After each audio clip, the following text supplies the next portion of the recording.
트럼프 대통령은 상대가 자기의 의도를 예상하지 못하게 예측 불가하게 만드는 것이 트럼프 대통령이 일관된 일종의 그 상투 전략인데, 만일에 트럼프 대통령은 내가 무슨 의사결정을 내릴지 당신들은 다 모를 거야 라는 상황을 조성했어도 그 팀 트럼프에 있는 사람들의 생각이 모두 비슷하다면, 본인은 예측 불가해도 팀이 예측 가능하면 네. 그럼 본인이 예측 불가능한 것이 아닌 게 된다는 그러게 되는 거죠. 네. 네, 그래서 트럼프 대통령은 항상 서로 다른 의견을, 서로 상치되는 의견을 가진 사람들을 함께 쓴다. 그래서 외부에서 보는 사람들이 이거 좌로 튈지 우로 튈지 항상 가슴을 조이게 만드는 이제 그런 전략을 쓰고 있다.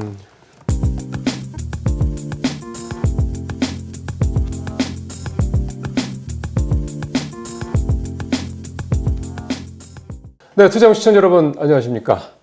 요즘에 관세 리스크 때문에 많은 분들 아마 밤잠 설치지 않을까 생각합니다. 투자하시는 분들은 특히나 좀 그러실 거고요. 조금 주춤해져서 요즘에 뉴욕 시장도 좀 반등을 하고 우리 시장도 좀 비교적 견조한 모습을 보이고 있긴 합니다만, 그렇다고 해서 뭐 관세 리스크가 해소됐다 보기는 아직 이른 상황인 거죠. 그러다 보니까 이제 조금 더 이 속살을 좀 살펴봐야 될 시간이 되지 않았나 생각이 듭니다. 그냥 단순히 뭐 미국과 중국 간의 관세 뭐 갈등 이것 때문에 우리 경제가 뭐 큰일 난다. 자, 이거는 이미 다 뭐 여러분들께서 이미 다 알고 계신 내용들이고요. 그다음에 이런 어떤 겉에 나타나는 모습에 이면에 어떤 뭐 백그라운드 스토리들이 있는지, 또 현재 겉으로 드러나는 이런 현상들에 대해서 우리가 이걸 어떻게 해석하는 게 적절할지, 이런 부분에 대한 얘기를 좀 오늘 집중적으로 좀 해볼까 합니다. 오늘도 이철 박사님 모시고요. 얘기 좀 나눠보겠습니다. 박사님 어서 오십시오. 네, 안녕하세요. 자, 일단은 뭐 현안 얘기를 먼저 좀 해야 될 것 같은데요. 저는 좀 어쨌든 지금 글로벌 경제를 휩쓸고 있는 이 소위 말하는 트럼프 관세 리스크, 이거를 좀 원론적으로 좀 그러니까 원초적으로 좀 접근을 해본다 그러면, 이게 사실 일반인들은 상식적으로 한 나라의 대통령, 그것도 미국의 대통령이 어떻게 저렇게 수시로 변하는 뭐 변덕을 부리는 그런 뭐 얘기를 하고 그걸 또 뭐 다 받아쓰고 또 그게 시장에 영향을 미치고 그럴까라는 생각이 좀 들어서요. 이 트럼프라는 사람이 왜 이렇게 의사결정을 번복하고 즉흥적으로 하고 그러는지, 그 좀 원초적인 거에 대한 좀 해석을 좀 들어봤으면 좋겠습니다. 예, 사실 그 트럼프 대통령의 성격은 전 세계적으로 궁금해하는 그런 일이기도 합니다. 그러니까요. 종잡을 수가 없으니까요. 예. 그런데 트럼프 대통령 본인은 종잡을 수 없게 만드는 것이 자신의 전략이라고 얘기를 해왔죠. 소위 전략적 불확실성 뭐 이렇게 얘기를 하면서요. 네. 그런데 그런 면모는 아주 여러 군데서 나타납니다. 그리고 그것이 실제로 나타나는 현상 중에 하나로 생각이 되는 것이 팀 트럼프와 같이 일하는 사람들의 일어나고 있는 일들을 보면 좀 짐작할 수가 있다고 봅니다. 뭐냐면은 팀 트럼프 내에 의견이 같지 않다는 거예요. 그것도 참 납득이 잘 안 가는 거예요. 예, 일사불란해야 되는데. 그게 이제 저는 이렇게 해석을 하고 있습니다. 그 김현종 전에 안보실 2차장, 그다음에 통상본부장 하셨죠. 어떤 유튜브 방송에 나와서 지인에게 들어본 결과, 그 보수주의자, 그다음에 프라이타이저, 뭐 이렇게 해가지고 4대 4대 2의 비율로 그 스텝들이 날릴 수 있다. 의견이 같지 않다. 이런 얘기를 했거든요. 그럼 한번 정리해 볼까요? 김현종 전 차장의 말씀이 4-4-2라는 게, 그럼 이 팀 트럼프의 내부가 4-4-2라는 얘기잖아요. 네, 그렇습니다. 그럼 4는 뭐죠? 다시 한번 말씀해 주신다면? 하나가 이제 보수주의자라고 했고요. 또 하나는 방금 말씀드린 이제 그 우선순위자라고 해서 프라이타이저라고 했고, 또 하나가 제 생각이 갑자기 상관없습니다. 안 나는데, 이렇게 해서 그 팀 트럼프 내에서도 의견이 4대 4대 2로 이제 갈리고 있다는 이제 그런 얘기고요. 근데 그거는 거의 확실한 것 같습니다. 그래서 이번에도 보면은 이제 라이타이저하고 그 베센트하고 의견이 달라가지고 싸우다가 베센트가 승리한 거다. 뭐 이런 이야기들도 많이 나오고요. 근데 저는 그게 이상하다고 생각되지가 않아요.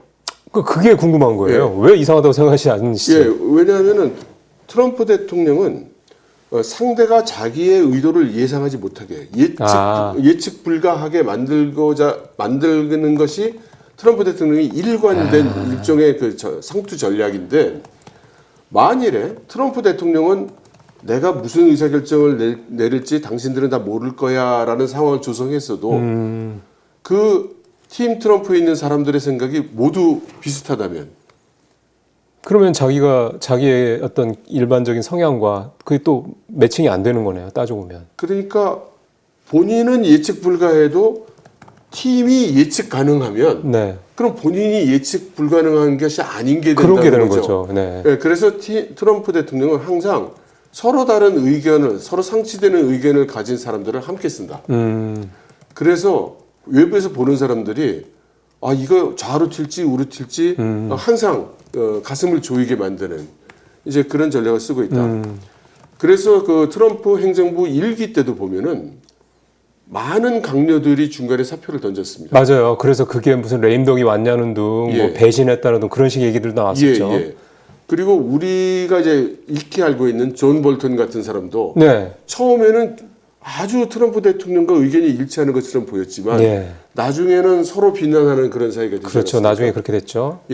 그게 처음에 팀 트럼프에 있는 강요들이라든가 이런 사람들이 트럼프 대통령의 그런 성격을 이해하지 못했다고 생각해요. 그 사람들 자체가. 그러니까 예를 들어 존 볼턴 같으면 내가 가진 관과 내가 가진 안보 전략이 트럼프 대통령과 어느 정도 일치한다고 생각해서 이제 들어와서 일을 했을 텐데 차이가 나는 부분이 그것도 중요한 부분에서 차이가 나는 것들이 자꾸 생기는 거죠. 그러면 당연히 이거 뭐지? 이런 회의가 생기고 그다음에 의견 차가 분명하다는 것을 알았을 때 그럼 강요가 취할 수 있는 길이 뭐겠습니까? 뭐 무조건 추종하거나 따르거나 아니면 옷 벗는 거죠. 뭐. 그렇죠. 그래서 그런 일들이 이제 일어나고 있다고 생각을 하고요. 우리도 그렇고 중국도 그렇고 사실은 미국 사람들도 이제 그런 걸 어느 정도 이해했다고 생각해요. 그래서 트럼프 이 행정부에 오면은 부통령이건 장관이건 다 트럼프 대통령에게 모든 결정은 트럼프 대통령이 하는 걸로 이제 이렇게 이야기를 하고 있지 않습니까? 그렇게 따지면은 소위 말해서 알아서 하는 게 불가능한 거네요. 그렇다고. 그다음에 권한 위임도 사실상 불가능한 거고. 그러니까 그렇게 따지면 이제 부작용이라고 할 수 있는 거는 이제 면피하려고 하는 책임 의식이 부재하고 무슨 일이 벌어졌을 때 나는 몰라, 나는 대통령이 시키는 대로 한 거야, 이런 식의 소위 말하는 무사한 일, 이런 것들이 좀 만연해질 가능성이 높겠군요. 그런데 그 부분이 미국하고 우리는 좀 틀린 것 같아요. 그래요? 미국의 그 강요들 보면 어차피 역사에 자기가 어떤 식으로 행동하고 어떤 식으로 말했는가는 남지 않습니까? 기록에 다 남죠. 그러니까 그렇게 보이도록 나중에 보니까 이 사람은 그냥 대통령에게 딸랑딸랑만 했구나. 이렇게 보일 수는 이제 없는 거죠. 다만 그 설득하는 방법들을 이제 조금씩들 나름대로 각자 자기식의 방법을 깨닫기 시작했다고 생각합니다. 그러면은 결국은 이게 이제 트럼프 대통령이 부재할 경우에 대한 대비가 사실 거의 없다고 봐야 되는 거 아닙니까? 그렇게 봐야죠. 그러면 그거는 사실 미국이라는 큰 나라 입장에서 때는 굉장히 큰 리스크가 될 수 있는 건데 그 트럼프 대통령이 젊은 것도 아니고 그런 부분들에 대한 거는 그러면 트럼프 정부는 그냥 감수하고 가는 거다 이렇게 봐야 되겠군요. 누구도 거기에 말을 못한다고 봐야 되겠죠. 자, 그렇다면 트럼프 얘기를 좀 더 해보겠습니다. 뭐냐면 트럼프 대통령은 잘 아시는 것처럼 와튼 스쿨이라고 해서 뭐 세계 최고의 뭐 학교 중에 하나죠. 교육기관 여기를 나온 사람입니다. 그리고 뭐 이미 어렸을 때부터도 여유 있는 집안에서 상당히 뭐 먹고 사는데 아무런 지장 없는 상황에서 자란 사람이고, 근데 그 배울 만큼 배우고 먹고 사는데 별 걱정 없이 그 자수성가한 사람이라고 보기에는 좀 그런 사람이니까, 그럼에도 불구하고 이 양반의 하는 행동들은 언사도 그렇고 굉장히 거칠단 말이에요. 그럼 이것도 그냥 또 하나 협상 수레 하나다 이렇게 봐야 되는 겁니까? 저는 그것도 좀 연출된 것이 가능성이 높다고 생각합니다. 일부러? 그러니까 저는 그 트럼프 대통령의 성격 중에 하나로 좀 어려운 한자말이 되겠지만 이제 첩경지향이라는 말을 좀 쓰고 있습니다. 첩경지한, 지향이요. 지향. 그러니까 첩경이라는 말이 이제 그 빠른 길, 예. 예, 지름길. 예, 지름길을 의미하고요. 그러니까 무슨 일을 대할 때 자기가 원하는 결과를 얻을 수 있는 가장 지름길로 가버리는. 보통 저희가 이제 뭐 고려 사항이 많잖아요. 네. 사회생활을 하다 보면 제가 여기 와서 이렇게 얘기할 때도 속으로는 화끈하게 막 이렇게 얘기하고 싶은 게 있어도 네. 아예 그 우리 사회 규범이라는 것도 있고 여론이라는 것도 있고 그러니까 그런 것들을 다 감안해가면서 이제 조심조심 얘기를 한단 말이죠. 네. 물론 제가 얘기하는 정도가 조심 안 한 정도로 보는 분들도 계시겠습니다만. 네. 그런데 이제 트럼프 대통령의 그 개성은 자기가 원하는 결과를 손에 얻을 수 있는 최단 경로를 가는 경향이 있다. 근데 한번 생각해 보면 트럼프 대통령 말씀하신 대로 교육도 좋은 교육을 많이 받았거든요. 예. 또 있는 집 출신이고 그러니까요. 또 하나의 성격으로 이제 술을 한 잔도 안 마신다는 거 아닙니까? 담배도 안 피고, 예. 뭐 드럭 약도 안 했다고 예. 그러고 자식들도 그렇게 못하게 하고 있고 예. 참 특이해요. 예. 그리고 트럼프를 잘 아는 사람일수록 트럼프가 굉장히 용의주도한 인물이라고 이렇게 평가를 많이 합니다. 그렇죠. 예. 협상술 보면 그래요. 예.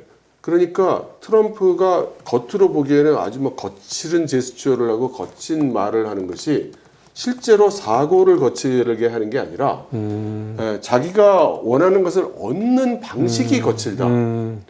트럼프가 일기 그 대통령이 됐을 때 어떤 그 부동산업자 그러니까 부동산업자라기보다 건설업자가 그 기고를 한 게 있어요. 나는 트럼프한테 이렇게 당했다.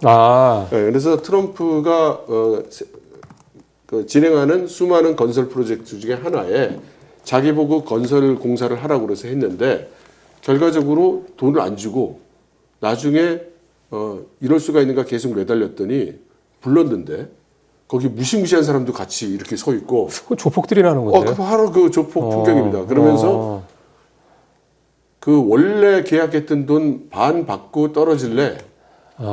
아니면 여기서 그냥 한번 예. 겁나게 한번 맞아볼래? 아니면 뭐 이런 점점점 뭐 이런 분위기를 조정해서 예. 자기가 그 반 눈물을 머금고 이제 반 받고 떨어졌다는 거예요. 그러면서 이런 사람이 대통령이 된다는 건 안 된다. 뭐 이런 취지로 그 언론에 그 이제 보도도 했었습니다. 네. 그래서 트럼프 대통령은 원하는 거를 가장 빠른 길로 얻고 싶고 그거를 하려다 보니까 내가 뭘 얻고 싶어서 어떻게 하려고 하는지 그 의도를 남에게 노출시키면 네. 그런 그 지름길로 가는 수단을 쓰기가 좀 어려워진다. 그러니까. 예. 그래. 그러면 저는 드는 생각이 바로 그겁니다. 예.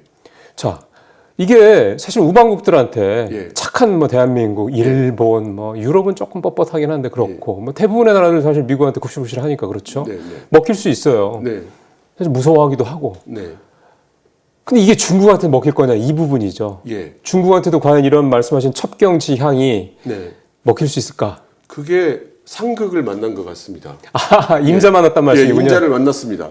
왜냐하면 중국은 트럼프 대통령이 일기 대통령이 됐을 때 갑자기 중국에 대해서 무역 전쟁을 시작했을 그랬죠. 때 중국은 트럼프 대통령과는 전혀 다르게 신속한 대응, 탄력적 대응을 하기 어려운 체제거든요. 그렇죠. 아무래도. 예, 게다가 그 뭐 기습을 당한 꼴이니까. 그렇죠. 예, 좀 당황하겠죠, 처음에. 매우 당황했습니다.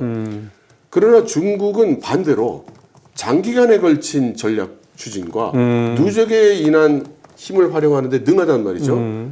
그래서 중국은 그때부터 우리가 미국 대통령이 이런 식으로 공격을 하면 우리가 이렇게 흔들리는구나.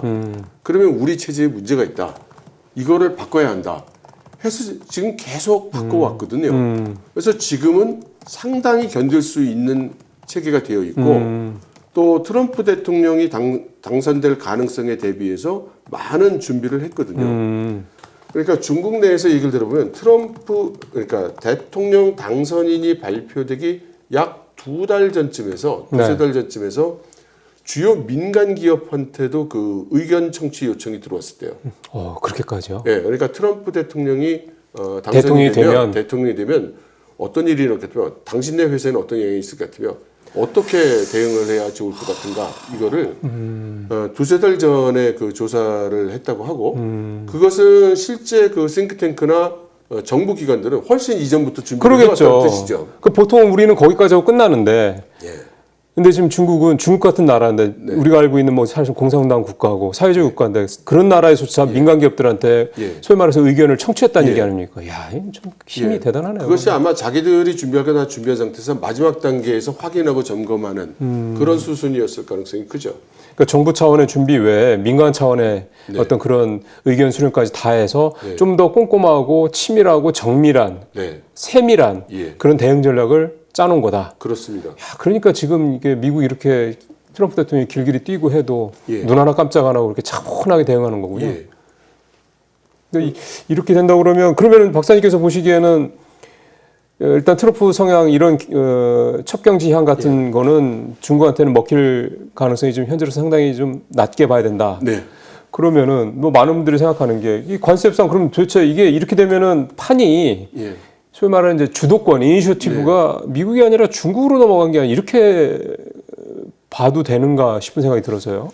중국으로 기울일 가능성이 크죠. 아, 그렇게 보세요? 예. 그럼 그렇게 보시는 이유가 있으실 것 같은데. 네. 지금 트럼프 대통령이 그 추진하고 있는 그 정책을 보면 여러 가지가 있지만 글로벌적으로는 사실 관세 하나밖에 없습니다. 그렇죠. 네. 그러면 중국이 관세를 버틸 수 있는 체제로 장기간을 끌면 중국은 공산당 일당 전제 정치가 마르고 닳도록 하는 국가고 그렇죠. 트럼프 대통령은 아무리 그래봐야 4년 후면은 바뀌고 연임의 가능성도 이제 존재하지 않는 거고 당장 내년 11월에 중간선거가 있는데 그런 파도를 만일에 현재 상황이 계속된다면 버틸 수 있느냐? 네.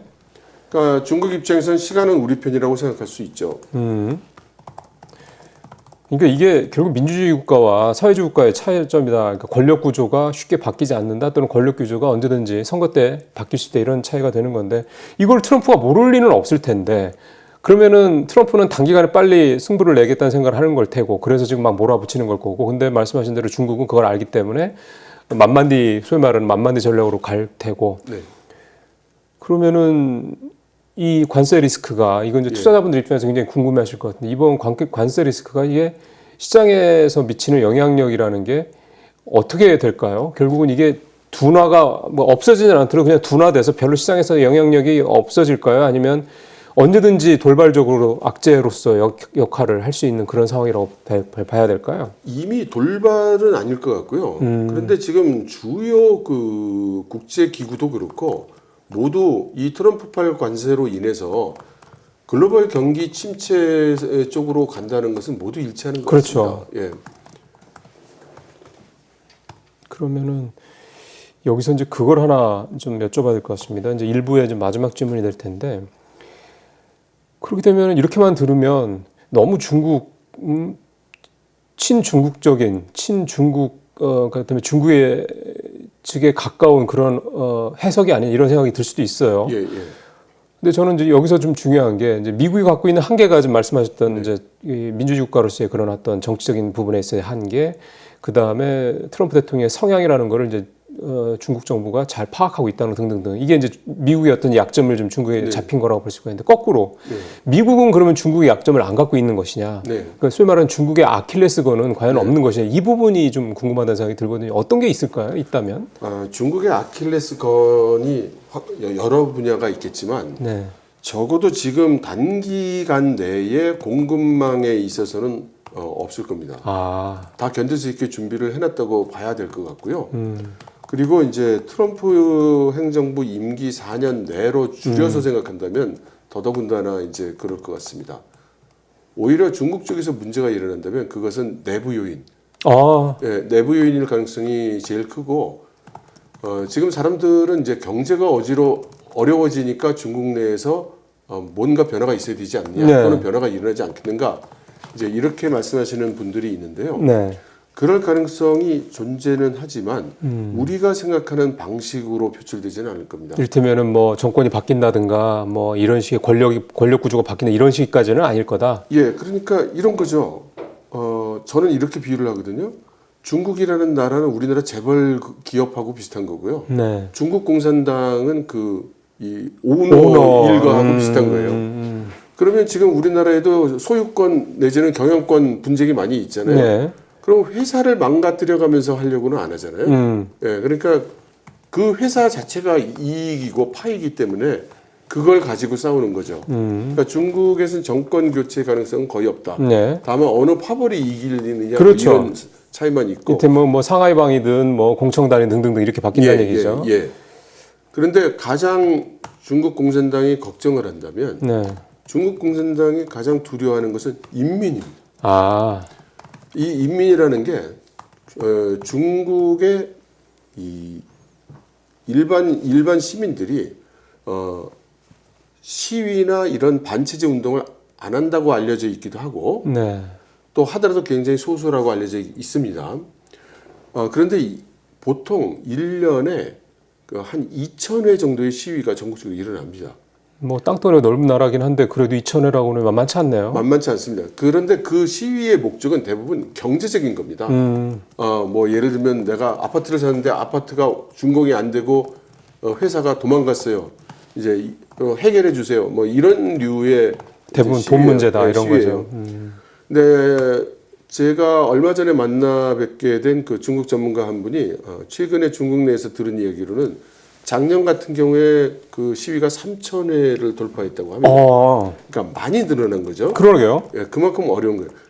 그런데 이 중국에서 이게 만일에 반정부라는 쪽으로 점화가 되면 그렇게 되면은 이제 걷잡을 수 없을 가능성이 이제 좀 있죠.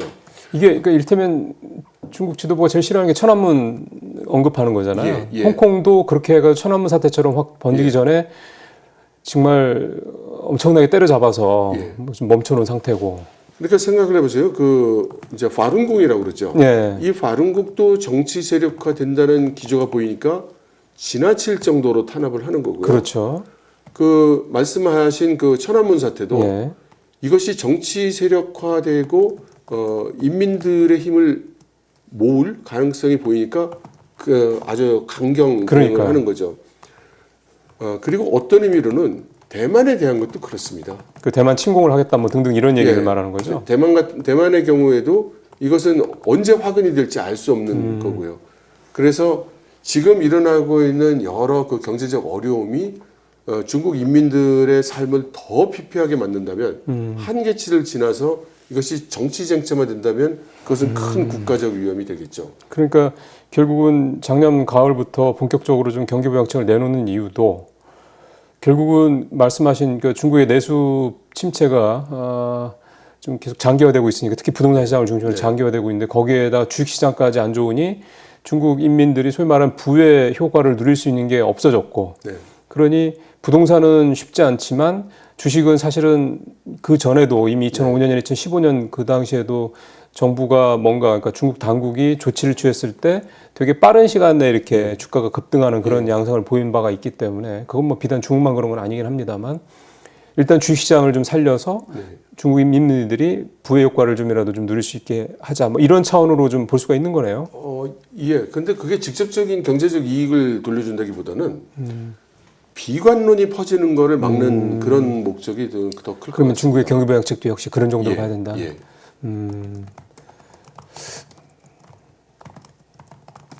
예. 지금 일단 트럼프 대통령부터 시작을 해서 중국의 아킬레스건이 뭐냐라는 거에 대한 것까지 좀 박사님한테 말씀을 좀 들어봤습니다. 그러네요. 그러니까 중국은 사회주의 국가고 공산당 일당 독재 체제고 그러니까 독재 국가라는 얘기죠. 그렇기 때문에 공산당이 인민들에 대해서 뭐 일종의 소모품처럼 이게 이제 대표적인 사례가 북한이 아닐까 싶은 생각이 드는데 그렇게 생각하는 게 아니거나 오히려 웬만한 민주주의 국가들 이상으로 인민들 즉 국민들의 눈치를 좀 보고 있다라는 거고 뭐 파룬공 사태도 그랬고 천안문 사태도 홍콩 사태 같은 것처럼 이렇게 뭔가 좀 정권 차원의 반정부 어떤 움직임으로 커질 수 있을 만한 뭐가 있을 경우에는 초반에 굉장히 강력하게 소위 말해서 좀 때려잡듯이 해서 그걸 이제 진압을 한다. 그 이유도 좀 사실은 거기에 있다. 그렇게 좀 볼 수가 있겠습니다. 자, 이제 중국하고 이제 미국 얘기까지 좀 해봤고요. 사실 이제 오늘 박사님한테 조금 더 말씀을 듣고 싶었던 부분이 대만 얘기입니다. 그래서 앞에 이제 책도 있습니다. 이 제목이 TSMC와 트럼프 이펙트라고 하는 건데 이게 콜린 황이라고요. 아마 여러분들 특히 반도체 투자하시는 분들 많이 들어보셨을 법한 이 IT 매체인데 디지타임스라는 회사가 있습니다. 이 디지타임스 뭐 한국으로 따지면 이제 전자신문 같은 회사인데 대만에서는 이 디지타임스가 위상이 굉장히 크다면서요? 네. 예, 그것도 잠시 여쭤보겠습니다만 그 회사를 설립을 해서 지금은 뭐 굉장한 이제 미디어 파워를 갖고 있는 분인데 이분이 쓴 책을 이제 우리 박사님이 번역을 하신 건데요. 그래서 오늘 책 내용도 내용이고 결국 중요한 게 이제 이 콜린 황이라고 하는 이 디지타임스 CEO가 이 책을 쓴 이유가 있는 거죠. 그래서 오늘 대만 얘기를 조금 더 박사님과 좀 해보는 시간 가져보겠습니다.